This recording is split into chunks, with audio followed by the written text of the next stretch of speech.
All right, guys. Welcome to the second episode of Selfstart here. I'm your host, Zachary Lunt. And if you guys are listening to the podcast, you can find us on Spotify, Apple iTunes, and you can also find us on YouTube for the video platform. And our guest here today is we have Josh Charlemagne. That's it. Hi, Josh. How's it going? It's going good. How about yourself? Pretty good. So just to start off this thing, how it kind of goes is we're a business on kind of entrepreneur kind of a show. So we interview entrepreneurs and stuff like that. And Josh, I want to first start off with kind of like where you're from and where you grew up kind of thing. Okay, well, I'm Haitian in descent. I was born and raised in Miami, right? Okay. But I'm a first generation Haitian. My parents, they immigrated from Haiti. They came over here. They got the citizenship, and then I was born a few years after. My sister, my older sister, who passed when I was a teenager, she was the firstborn in the States, and I was the second born. And I was basically born and raised in Miami, as the song says, born and raised in the county of Dade. So, born and raised in Miami, deep community influence. Like I used to go to Haiti every year for a long time. Haiti and New York. Those are two places I traveled a lot because that's where a lot of my family was. So I'm really deeply connected with my country and everything like that, even though I'm first generation American. That's crazy to think about. That your parents came. Well, I mean, just think about it. The United States is really known for people coming from another country, like immigration. Coming from uh, Germany, Haiti, all that kind of stuff, coming here to either find a better life or kind of stuff like that. That's really cool that you have a different kind of background of who you are. Yeah, man. So I kind of want to get into more of your background, like of your business. What exactly do you do? Because I mean, honestly, I don't have any like exact direct questions because I don't know exactly what you do. Are you an entrepreneur? Are you an investor? Do you run your own business? Like, what do you do? I'm a little bit of everything. I'm a jack of all trades. They say jack of all trades, master of none. So, Right. I own a business, e-commerce, right? And what I basically do in e-commerce, like I said, I'm deeply rooted in my Haitian heritage. So what I do is I buy products third party from Walmart, any department store you could think of, because they sell things out of season. Right. Okay. And then I take all of those in bulk and I send them to Haiti and I sell them there retail. I have a distributor there, and then he basically just sells everything for me out of a warehouse. That's one thing that I do. I invest a lot, right? When I make my earnings, I invest it. And another income stream that I have is poker. I like to play poker a lot. So that's another income stream that I have. That's not really a real business, but it's something I like to do, and I'm in the profit. So hey, I'll call that another revenue. Yeah, I'll call that a revenue stream as well. But those are the three main things I do that most of my revenue comes from. Okay, perfect. So as an investor, do you invest like in companies or do you invest like in the stock market or what exactly do you invest in, I guess? I invest in stock markets and I invest in cryptocurrency mainly. Precious metals at times. Sometimes I do like silver and gold when I want to retreat from the market when it looks like it's doing pretty bad. But I mostly delve in cryptocurrency and the stock market. That's one really big reason why you see on a lot of my streams, I'm always beating the cryptocurrency drum because I'm like, that's the next move. So if you want some financial freedom, always look towards the cryptocurrency market because it looks like that's about to explode. For sure. So, with the business over in Hades and stuff like that, you buy like things that are out of season at like Walmart, any of those kind of like wholesalers, and then you go over there. Do you just sell it? Is it on a website or like how do people buy your stuff from Hades and stuff like that? Like, how's that work? I actually have a distributor in Haiti. He owns a warehouse, and then I ship it over there. He unloads everything in his warehouse, and it's kind of like an open door warehouse. You walk in. I don't know if you're familiar with the term flea market. Okay, yeah, I am. Yeah, it's kind of like a Haitian version of a flea market. There's a strip with a whole bunch of warehouses and stores, and then from those stores, they sell everything. So, and then my business partner in Haiti, he owns one of the biggest warehouses in Port-au-Prince, Haiti, and we basically just sell it out of there. Okay, perfect. So then it's just pretty much there's no online then, right? No. Nope, just all. It's all unfortunately brick and mortar. Unfortunately, Haiti doesn't have the best infrastructure for internet and stuff like that. They have mass power outages and stuff like that. So a lot of the stuff that they do is brick and mortar, face to face. Unfortunately, well, that's right, one and problem. especially. Oh, go That's ahead. one problem. That's one problem I'm looking to fix. Like in 10 years, it's one of my goals is to fix the infrastructure in Haiti because I feel like we have to catch up Well, big time.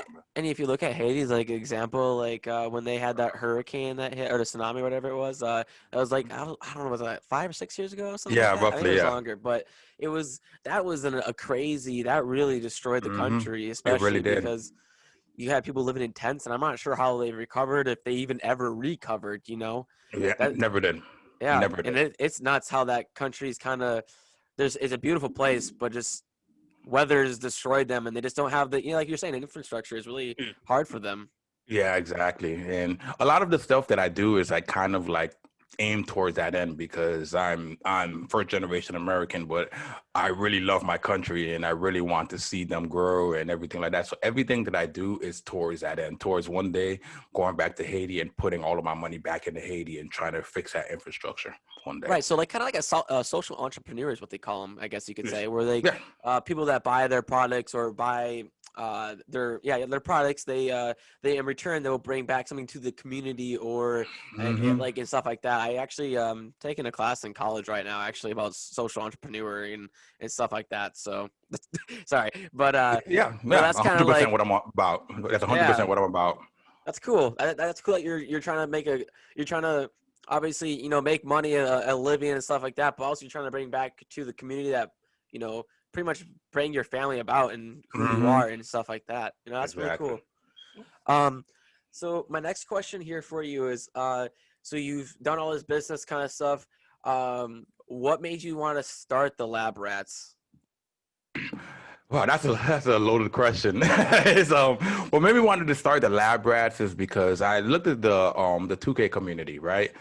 And I seen that the 2K community had a bunch of potential, but it's kind of like, one of those things where you're kind of there's a goal, but you're kind of in the people themselves are in their own way. And the reputation of the 2K community and everything like that. And then I Right. said, it's a natural partnership with the 2K League and the NBA in the NBA. If we could just fix the narrative and build an infrastructure where these gamers can make money, the sky's the limit for everybody concerned.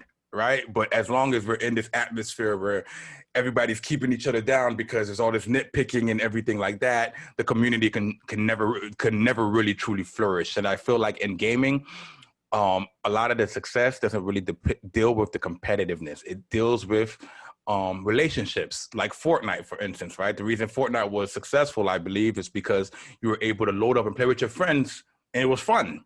And Right. everybody was experiencing that. You load up, you play, you compete. It's fun. It's just everybody's having a good time. There's no real negative stigma there on a whole. And then that's really, I feel like, why Fortnite progressed so much is because they saw that and then they capitalized on it. They started doing promotions, started inviting everybody in. And I feel like if 2K had a similar environment, sky's the limit because we have all the partners to make it happen. For sure, and especially like you're saying, 2K is really known for a negative, I guess, context with, especially in the community. I mean, I don't know. I guess that's what I've gotten out of it. I guess you could say too. So for people that don't know what Lab Rats is, Mhm. what is the Lab Rats? Obviously, it's 2K related, but what is Lab Rats?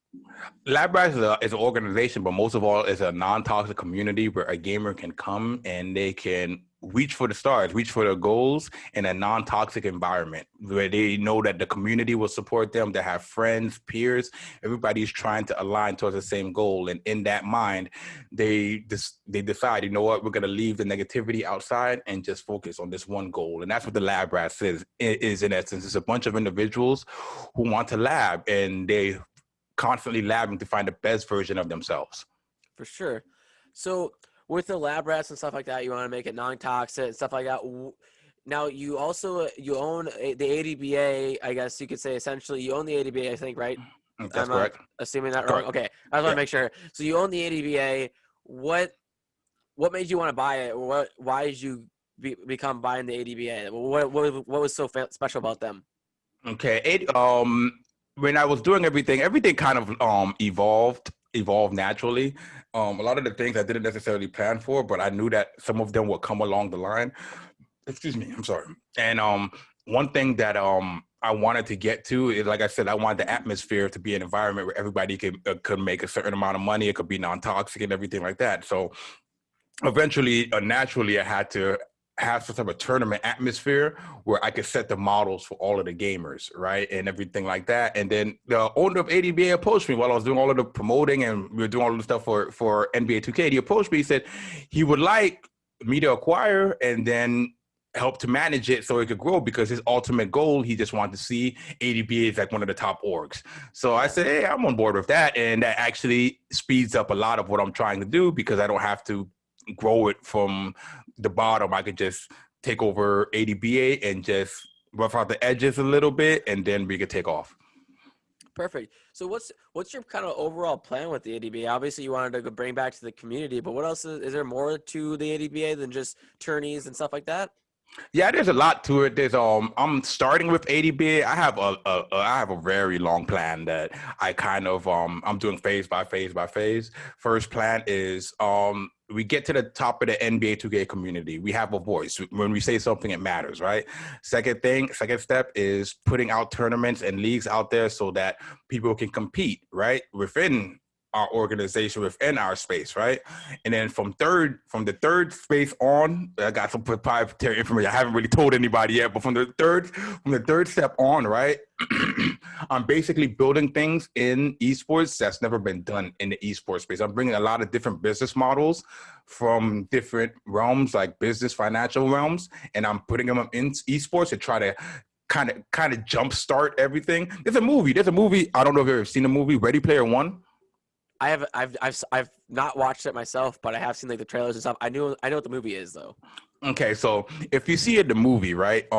They don't dwell on it a lot, but in the movie, they're able to play video games and and play tournaments, and the tournaments that they win, right? What they win in the tournament that's built into the game has real world value. That's where I'm trying to get. Okay, So perfect. so let's say you pull up NBA 2K and then you play NBA 2K for 12 hours, right? And you know the little VC you get when you're shooting around and they give you like 15 VC here, 15 VC there, stuff like that. Where I'm trying to get to is long term, a few years from now, is that VC will have real world value.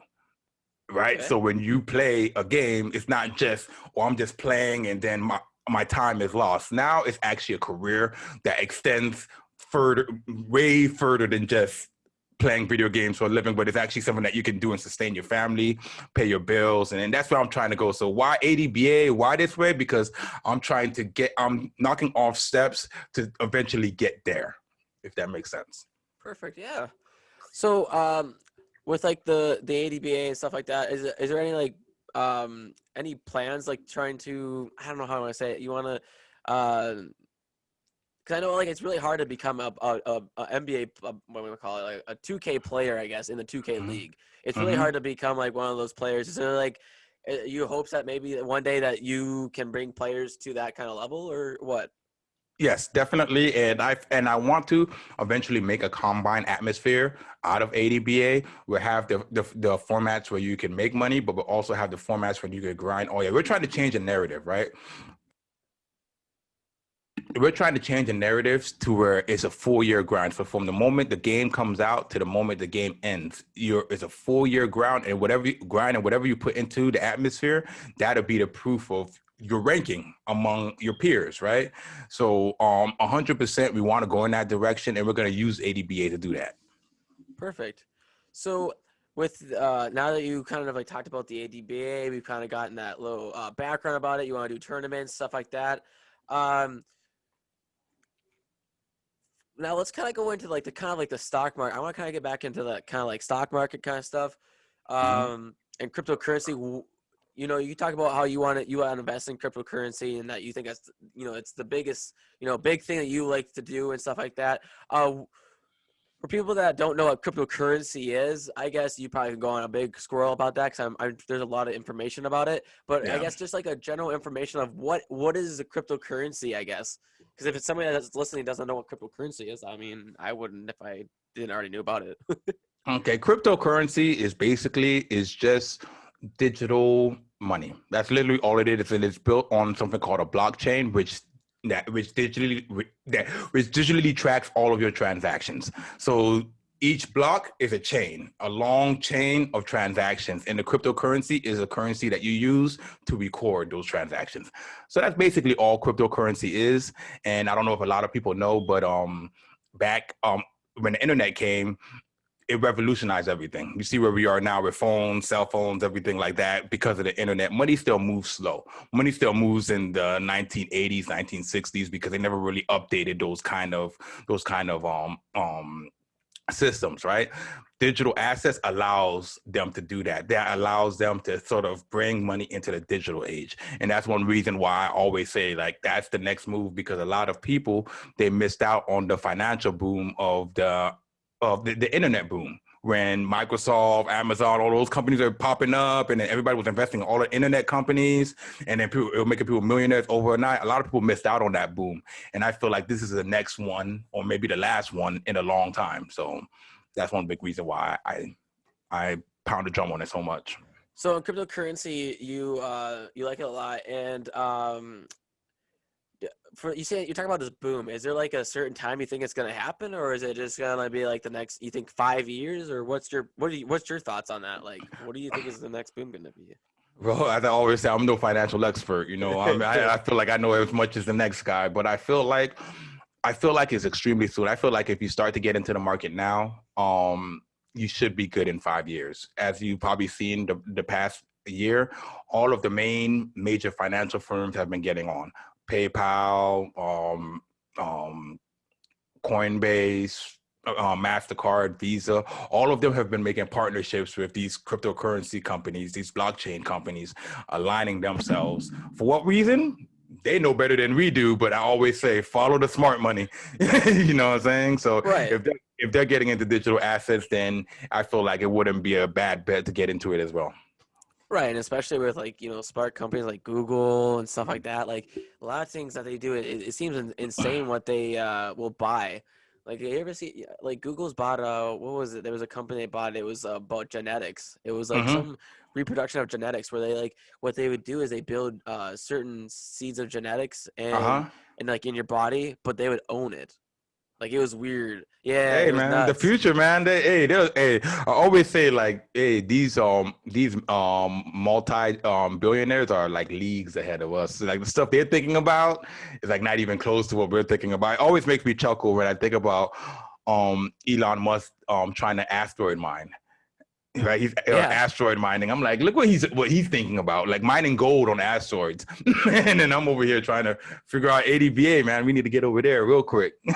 Oh yeah, it's nuts what Google is doing too. Like they also bought like there's a facility that they bought and it what they do is they make robots and so what they do is Mm. they have these robots that like pick up boxes and you can actually look them up on Oh video yeah, now. yeah. I don't know if you've ever seen them, but that's actually a Mm-hmm. company. First it was by themselves, but then Google bought them out, and then Google just recently sell them because they also do stuff for military stuff. Like they do Yeah, military man. grade work with them with the military, I guess. But Yeah, there's yeah, one that I it's follow all the time. It's nuts. called Boston Dynamics.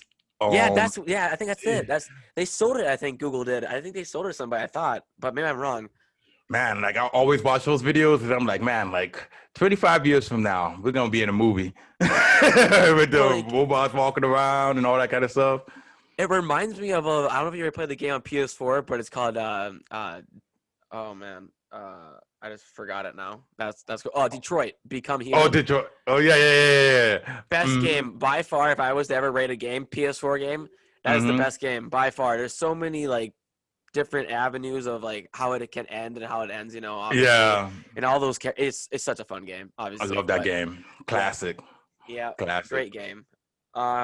So we went on a whole spurge about Yeah, yeah, man. It's a Google and great. stuff. It's great, man. But yeah, man, I feel like that's where the future is headed. Cryptocurrency. I feel like robotics, AI. I feel like all of that is intertwined. Like I feel like 5 years we're gonna see a completely different economy than we see now. And I feel like COVID actually expedited a lot of it because a lot of people were forced to stay in the house and everything like that. So a lot of things that weren't gonna be a norm for like the next 5, 10 years are gonna probably be a norm next year or the year after because of Well, everything. right, and they'll be shopping online. Most people don't go to in person to shop much anymore unless Mm-hmm. you're going to get groceries or I guess maybe some technology, I guess of some sort, something that you Hmm. get fixed. Like I don't think our Verizon of Bemidji is not even open. I think the only one that's open is the franchise ones. Yeah, I agree. Yeah, I So think so. Yeah. yeah, it's nuts to think about. But um, so do you do more than just cryptocurrency investing, or is there any other kind of investing? Like, do you invest in the stock market at all?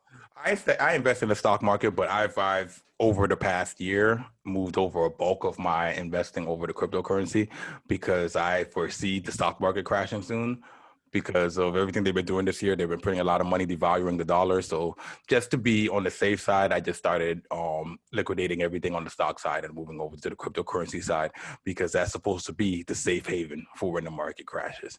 So I just Yeah, want to be ready for that. sounds good. Yeah, and so so I'm talking about the devaluing of the money.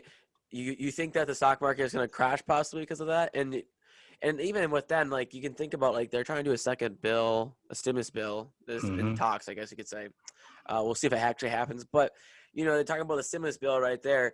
That could fund more money into the economy, which could be another, like you were saying, another bad thing. It might stabilize the stock market at least for temporarily.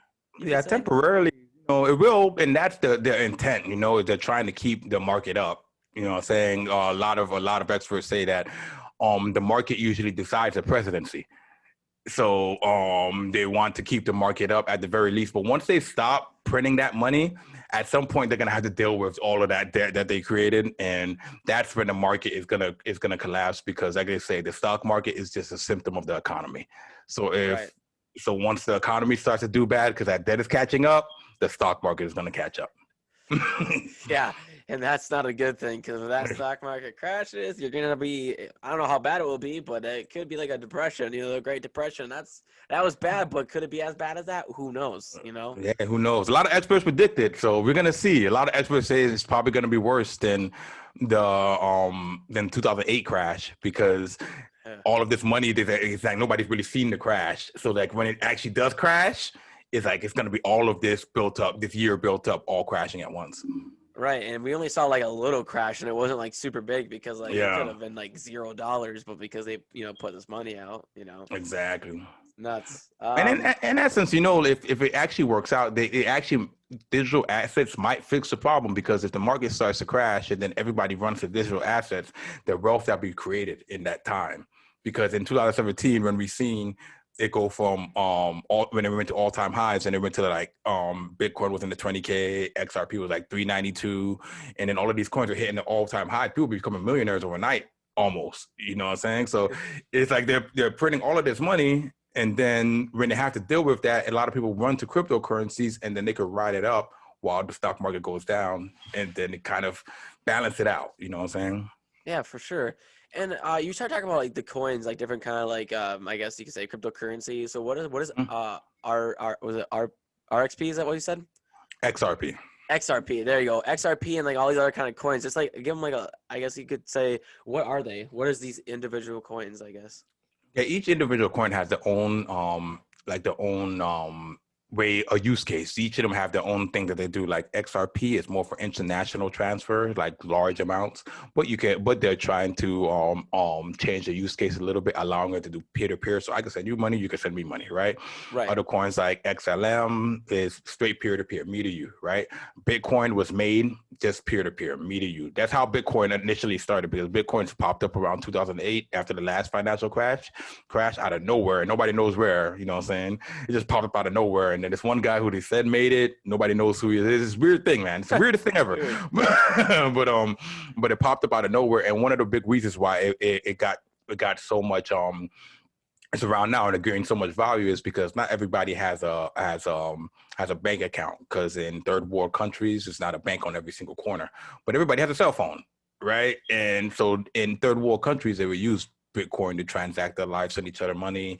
They would go out and work in other countries and then they would send their family money using Bitcoin, and then they will pay their bills or whatever they got to do with it. So that's one of the big reasons why Bitcoin came to popularity because it actually had a use case. People could use it for their daily lives. And a lot of these coins now, XLM, similar properties, XRP, that's more international. what's the name? I think it's Corda. That's medical. So each of them have like their own lane, and then they transact something to fix an issue there. That's crazy. So like you'd have to, so pretty much like if was to say like for example the economy was eventually to start using like cryptocurrency more as a norm of transaction of money, you'd have to have like different currency for different things. I guess you could say like if you want to buy something from a consumer for like you got your person that wants to buy something from Target, let's say for example, they'd have to Mm-hmm. use XRP. Is that what it'd be? It'll be XLM probably, or probably Bitcoin, but XRP will be like if you're a bank trying to send money to another bank. Okay. So yeah, So, so like something like that, like you'd have to figure all that kind of stuff. That'd be somewhat complicated because if you think about it like as like the U.S. dollar, you all you have to do is I'm gonna give you 20 U.S. dollars or yeah, yeah. coins. Where this is like I guess I don't know. I guess it's kind of the same because you could think about it as a like a quarter or a dime, Mhm. but That's the beauty of it, is that once they get into it, they're gonna simplify it. A lot of the stuff that they have now, the consumer doesn't really see.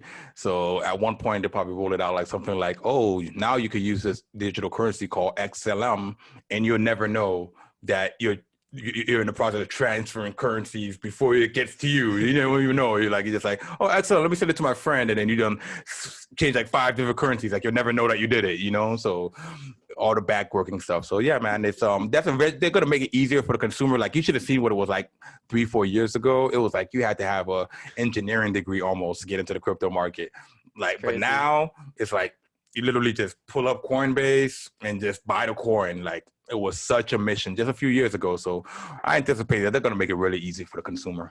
I wonder if and this is just my thought, but like I wonder if they ever were to start like using cryptocurrency as like one of a pretty main currency or like the main thing to use as like I guess money you could say.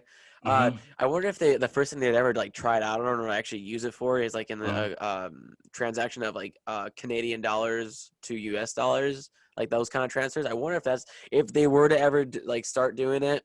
I feel like Mm-hmm. that's where they would start. Yeah, that's definitely where they would At start. least, They yeah. would Go ahead. start somewhere around there or somewhere around like yeah, basically there, like sending money across borders, because that's one of the biggest issues, like something called Nostro and Vostro accounts. Like when you send money through a bank, it's really like your family could probably cash it out like in 2-3 days, right?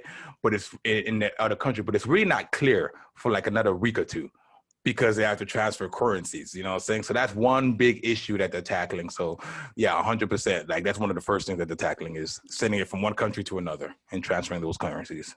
Right, and if you think about it too, like if you think about like how they value money, how you value like the U.S. dollar and stuff like that. I wonder if that would eliminate value of money.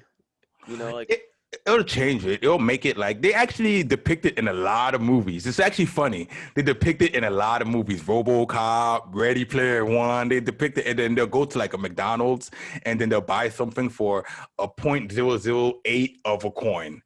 And it's always a different coin, but that's basically what they're doing. Is like they have digital currency and they don't use right, cash anymore. They're just using this digital currency, and that's how they transact. So it's like even back in the 80s and the 70s, they saw eventually we're gonna get there. So that's crazy, and it's nuts the things that you see in movies that almost like somewhat predict the future, I guess you could say, and they might have not even done it intentionally. They just oh this would be cool, and then it yeah, eventually happens. Like if you I don't know if you ever read like the book 1984. That book is nuts.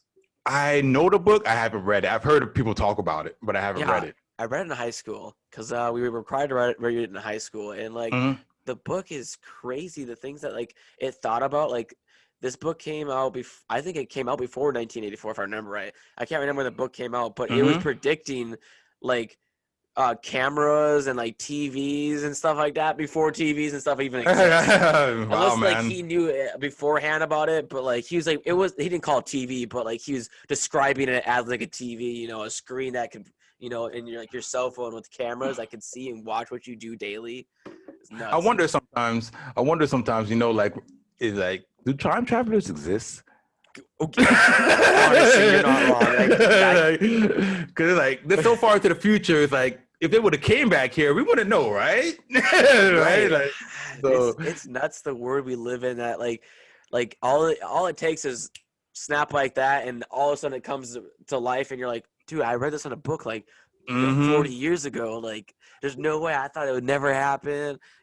Like, think about flying cars. Nobody thought flying cars was ever going to happen, but Right. it happens right now. I mean, obviously, it's not Um, the best technology yet, but right now they have cars flying. You have hovercrafts.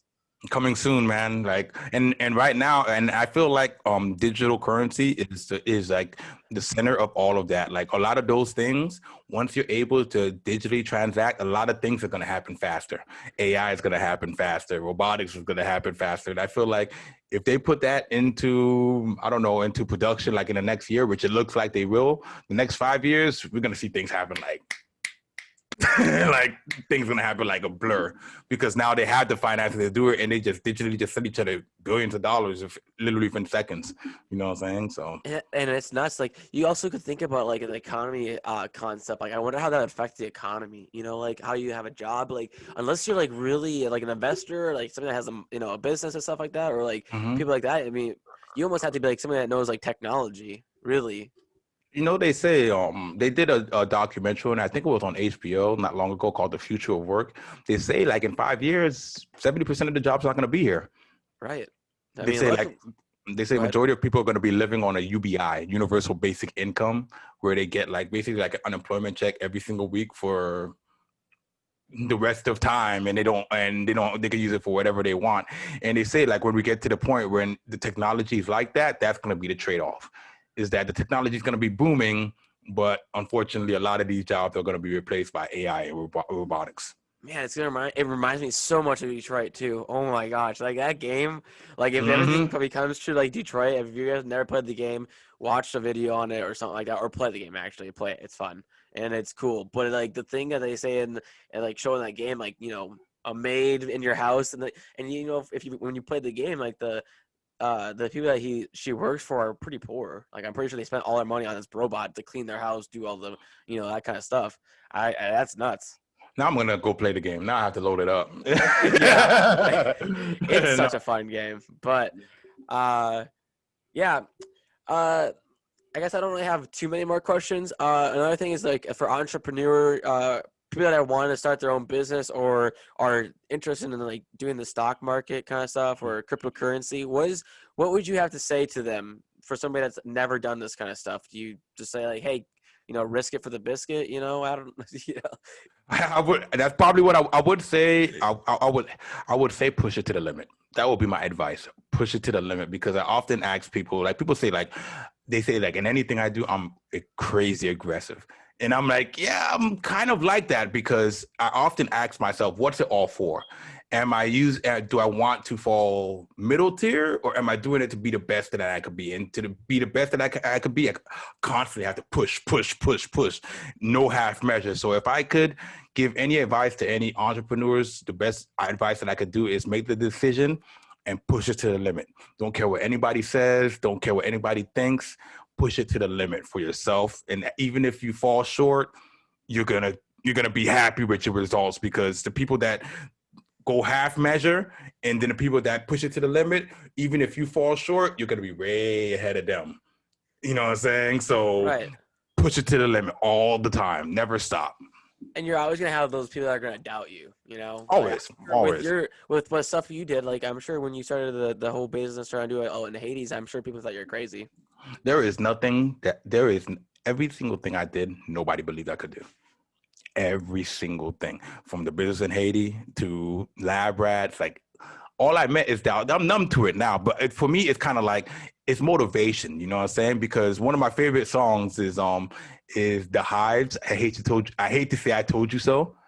Like anytime somebody doubts me, I'm like, I know I'm gonna do it. So when it happens, usually I go put on my headphones and I put that song on and I just think about them and just jam out, like you know what I'm saying? Because at the end, nobody's gonna believe, but you don't necessarily have to worry about what they believe. It's about you, you know what I'm saying? Your belief, you know what I'm saying? And I firmly believe like everything I do, I'm gonna accomplish. It's already done. That's Right. how I believe. Like everything I set out to do is already done. It's just a time thing, right? So I feel like a lot of when you're going for anything in your life, if you truly believe, you should have no problem telling people. Right, for sure. And if you believe in your product, As long as And I feel like that's a big thing. If you believe in your product, you can sell anything. that's real. You know, self-confidence is key, and I feel like a lot of success is built in that. And for you to have that self-confidence, you have to make the decision for yourself. You know, win or lose, I'm pushing it. I don't care what anybody says. I don't care. Like, this is what I'm gonna do. You know what I'm saying? And then the confidence will just flow from there. It just flow from there. People will tell you, "Oh, you can't do it. Oh, watch this." You know what I'm saying? So that's the best advice I would give for anybody. Just make the decision and just push it as hard as you can. And you'll thank yourself later. Perfect. Well, I think that concludes our episode, our second episode of Self Start. I want to thank you, Josh, for joining us. And I'm just gonna end us here with, if you guys liked Self Start, give us a comment on the YouTube. If you're on Apple iTunes, give us a review. Give us 5 stars if you really feel like it. Be nice. And tell us, like, what are we doing right? What are we doing wrong? What do you guys want to see?